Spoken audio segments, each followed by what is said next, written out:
if you want to shine for the Lord, and if you want to make this as your resolution ngayong 2012, I encourage you. Nandito sa harapan ng mga kandila, pwede kang kumuha ng isa. If you're saying right now, Lord, I want to shine for you. I want to live for this purpose. That people will glorify you through my life. Through my life, my family will glorify you. Through my life, my friends will glorify you. Through my life, my husband will glorify you. Through my life, my wife will glorify you. Through my life, my kids will glorify you.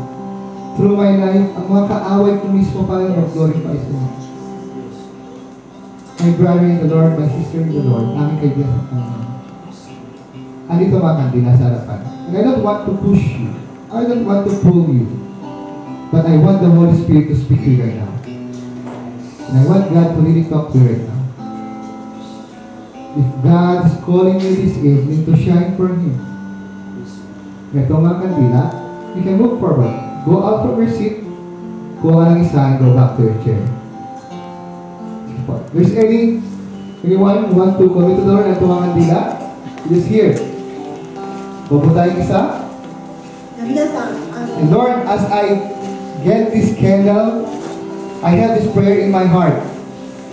I will shine for you. I will shine for you, Lord.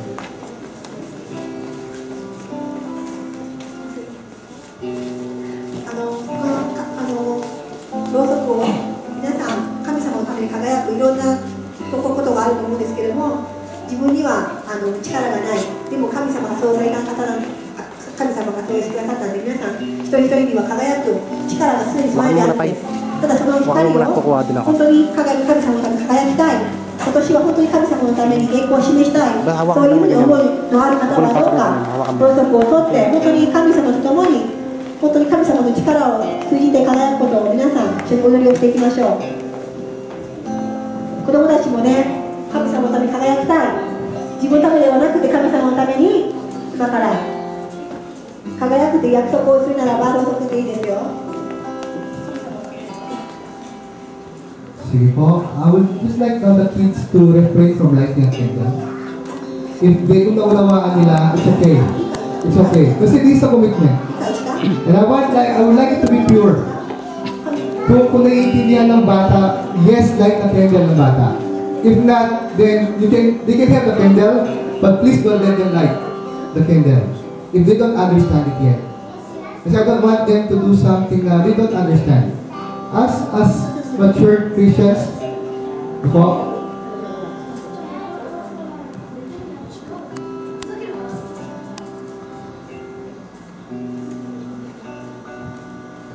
Dudes, para sa ito?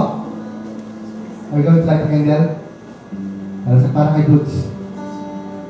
Meron pa pong apat at tatlo. This is mine. Sino pong walang candle? Lahat meron? Everybody, lahat tayo may candle? So we to say everybody will make this commitment tonight. Amen? 皆さん、どうすることとならば、本当に皆さん、神の前で、本当に神様に輝 Hold く。 your candle. And now, sa sarili mo, make a pledge sa Panginoon. Pray to God. I will not teach you what to say. You say to God what you want to say as you hold your candle. Symbolizing this candle right now, huwag kayo magtaka kung bakit. Lord, naman tumingin lahat tayo, mukhang iyakan ba ito? You want to pour your emotions to the Lord this evening? Go! Come it's just, I would like you to light your candle right, I would like to hold your candle right now and pray to God. 神様、この瞬間見ておられますね。これは強制でもなくて、自分と神様との関係で、本当に神様のことを思って踊りをしてください。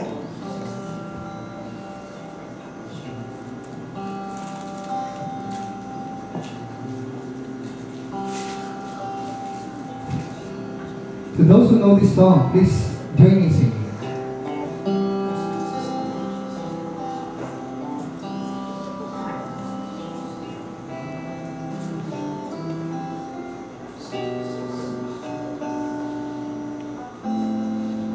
Can we turn off the lights? Wala po kayong ilaw.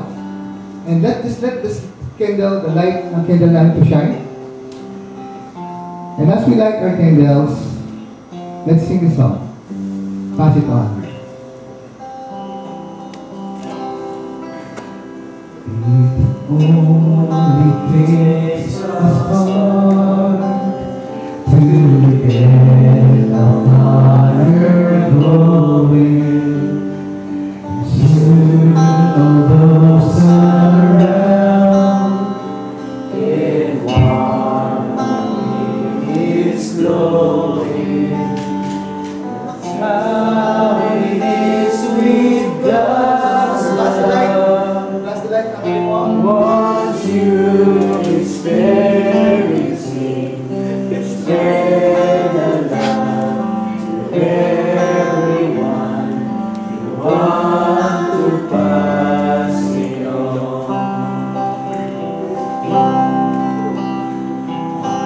On the silent spring, when emotions are running, birds begin to sing, the flowers starts their blooming. That's how it is with God's love. Once you experience it, the love you see is just like spring. Want to pass it on. Let's sing one more time. It only takes a spark to get a fire going, and soon all those around can warmly it's glowing. That's how it is with God's love. Once you experience it, spread the love to everyone. You want to pass it on. Dear Lord, this is the cry of our heart this evening. You will pass it on, dear Lord. We will not keep it.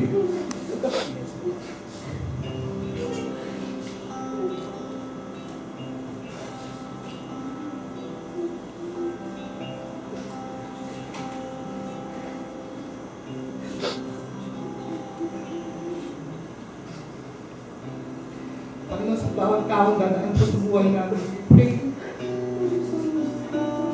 We will pass this night, dear Lord.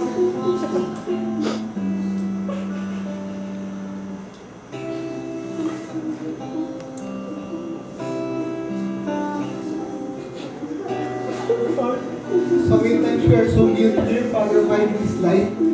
Sa maraming panahon na kayo po rin natatago. And right now, this 2013, Panginoon, allow us to shine. Allow us to give you the glory. Sa bawat taong dadaan sa buhay namin, Lord, may they see our good works and glorify. May they see our light, and from our light, Lord, magkaroon din po sila